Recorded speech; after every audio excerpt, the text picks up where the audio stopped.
বল কিছু। ও আমার বরের আজকে কাজের থেকে এসে খিদে পেয়ে গেছে, তাই জন্য এখন ফ্রেঞ্চ ফ্রাই বানাচ্ছি। উচ্চারণটা ঠিক করা হয়নি, যাই হোক আমি একটু তুতলে যাই, একটু মানিয়ে নেবে। গুড মর্নিং সবাইকে, কেমন আছো সবাই? আশা করি ভালো আছো, আমিও বেশ ভালোই আছি। এখন বাজে সকাল 6:30। তো এখন থেকে আমি আমার ভিডিওটা স্টার্ট করছি। আজ আমি কাজে যাব না, আজকে বাড়িতেই আছি। আর আজ আমার বাড়িতে কিছু রান্না বান্না আছে, তো আজকে সেটাই শেয়ার করব তোমাদের সঙ্গে, কি রান্না করি আর আজকে ঘরে আছি কী কী করছি না করছি, তো সেটাই শেয়ার করব। তো চলো ভিডিওটা দেখো। ঘুম থেকে উঠে ঘরটা ঝাড় দিয়ে ফ্রেশ হয়ে এদিকে কিন্তু খাবার রেডি করে নিয়েছি। এদিকে ডিম সেদ্ধ করেছি আর দুধ আছে, তো আজকে তো ব্রেড ছিল না, তাই দুধ আর ডিম সেদ্ধই খাওয়া হয়েছে। তো এদিকে আমার বর কিন্তু খেয়ে কাজেও চলে গেছে, দাদা ভাই তো কাজে চলে গেছে। আর এই দিকে কিন্তু আমি ভাত বসিয়ে নিয়েছি, চালটা ধুয়ে এদিকে বসিয়ে নিয়েছি। চলো সুইচটা দিয়ে নিই। তো এইদিকে কিন্তু ভাত হয়ে যাবে অটোমেটিক। আর এইদিকে আজকে রান্না করব মাছ। তো মাছগুলো ফ্রিজ থেকে বের করে জলে ভিজিয়ে রেখেছি, তো এবার রান্না করব মাছ। আজ ফেসবুক থেকে নোটিফিকেশান দিয়েছে সকাল 8টা থেকে 12টার মধ্যে ভিডিও ছাড়তে। তো আমি সাধারণত জাপানের যখন রাত 9:30 সেই সময় ভিডিও ছাড়ি, তো আজকে 12টা পর্যন্ত যা যা ভিডিও করব তো সেটাই ভিডিও করে ছাড়বো। তো আজ দেখব ফেসবুক আমাকে কত ভিউজ দেয়। তো বললামই আজকে রান্না করব এই যে মাছগুলো একটু নরম হয়ে নিক, জলে ভেজানো থাক। আর এদিকে আমি রান্না করব পটল দিয়ে। তো পটলটা কোথায় যে রেখেছি পেয়েছি। তো এই যে পটল দিয়ে আজকে মাছ রান্না করব। তো কেমন খেতে হয় অবশ্যই জানাবো। যদিও রান্নাটা খুব একটা খারাপ করি না, খাওয়া তো যাই, খাওয়ার মতো হয়ে যায়। এগুলো রেখে নিই। এই যে এই পটল কটা দিয়ে রান্না করব। তো পটলগুলো কিন্তু ভিজিয়ে রাখতে হবে, দেখুন পুরো বরফ। আর এইগুলো কিন্তু সব খোসা ছাড়ানো আছে। দেশের বাইরে থেকেও কিন্তু পটল পাচ্ছি, আমরা পটল খেতে পাচ্ছি, এটাই সব থেকে বড় বিষয়। তো এই যে পটলগুলো কিন্তু আমি ভিজিয়ে নিচ্ছি, ভিজিয়ে না রাখলে কিন্তু নরম হবে না, পুরো বরফ হয়ে আছে। আর এই যে আমি মাছগুলো কিন্তু নরম প্রায় হয়ে গেছে, এখনও নরম হয়নি। তো মাছগুলো নরম হোক, তারপরে কিন্তু মাছগুলো রান্না করব। ততক্ষণ চলো সবজিগুলো কেটে নিই, আর আবার পরে কথা হবে।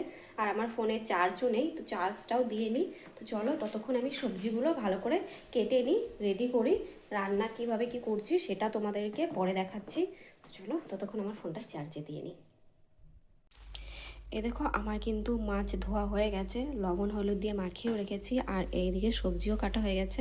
তোমাদেরকে তখন তো বললামই যে পটলগুলো কিন্তু ফ্রোজেন, আর পুরো ভেতরে জল জমেছিল। যখন জলটা নিংড়ে নিলাম তো পটলগুলোর অবস্থা দেখো কী হয়েছে।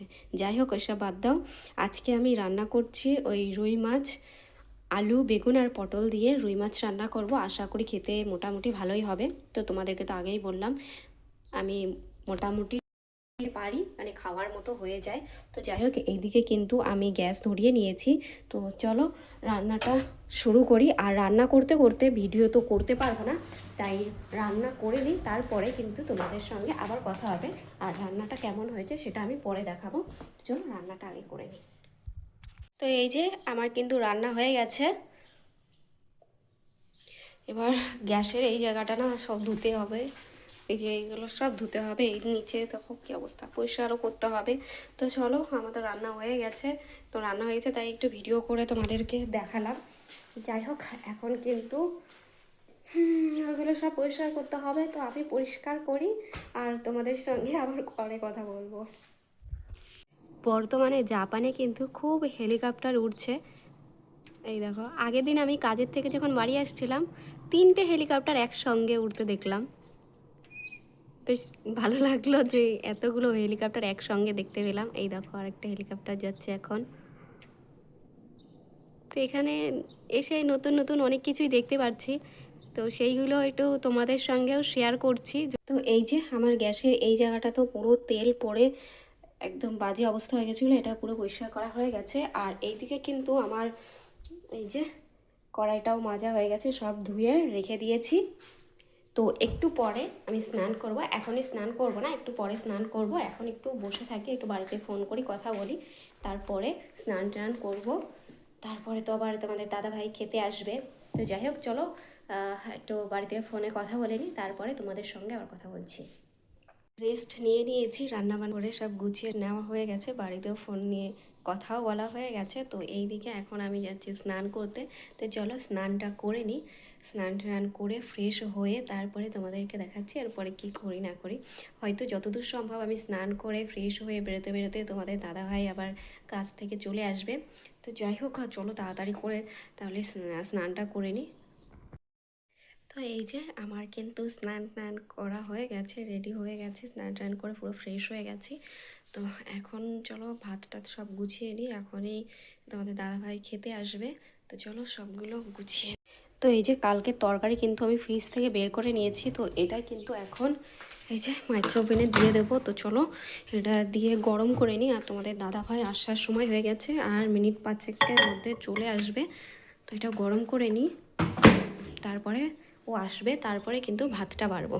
আমাকে দেখা যাচ্ছে ক্যামেরাতে? এই দেখো, এই যে আমি, হ্যালো। যাই হোক, নাটক বাদ দে, চলো এখন সব গুছিয়ে নিই আগে। তো এই দেখো আমাদের কিন্তু খাওয়া দাওয়া হয়ে গেছে, আর আমি কিন্তু সব গুছিয়ে নিয়েছি, আর তোমাদের দাদাভাই খাওয়া দাওয়া করে কিন্তু কাজে চলে গেছে। তো চলো এখন আমি একটু ঘুমাবো, এক ঘুম দিয়ে নিই। টাটা। বল কিছু। ও আমার বরের আজকে কাজের থেকে এসে খিদে পেয়ে গেছে, তাই জন্য এখন ফ্রেঞ্চ ফ্রাই বানাচ্ছি। উচ্চারণটা ঠিক করা হয়নি, যাই হোক আমি একটু তুতলে যাই, একটু মানিয়ে নেবে সবাই। কথা বলতে বলতে তুতলে যাই।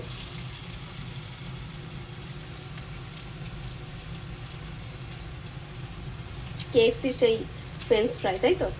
কেএফসিতে পাওয়া যায়, কিন্তু আমি কোনোদিন কিনে খাইনি। আলু ভাজা আবার কে কিনে খাই? আমি আগে কোনোদিন কিনে খাইনি, আমার বর কিনে নিয়ে এসছে, তার জন্য আমাকে যদি জিজ্ঞেস করতো আমি কোনোদিনও কিনতে বলতাম না। এটা আবার কেউ কিনে খায় নাকি? ও আরেকটা কথা, আমাকে দেখাও, আমাকে দেখাও। আরেকটা কথা, আমি ঘুমাচ্ছিলাম, আমাকে ঘুম থেকে ডেকে তুলেছে। আমি ফ্রেঞ্চ ফ্রাই বানিয়েছিলাম, আর এখন আমার বর আপেল কেটে নিয়ে এসছে, এখন আপেল খাচ্ছি। এই যে ফ্রেঞ্চ ফ্রাইয়ের প্লেট।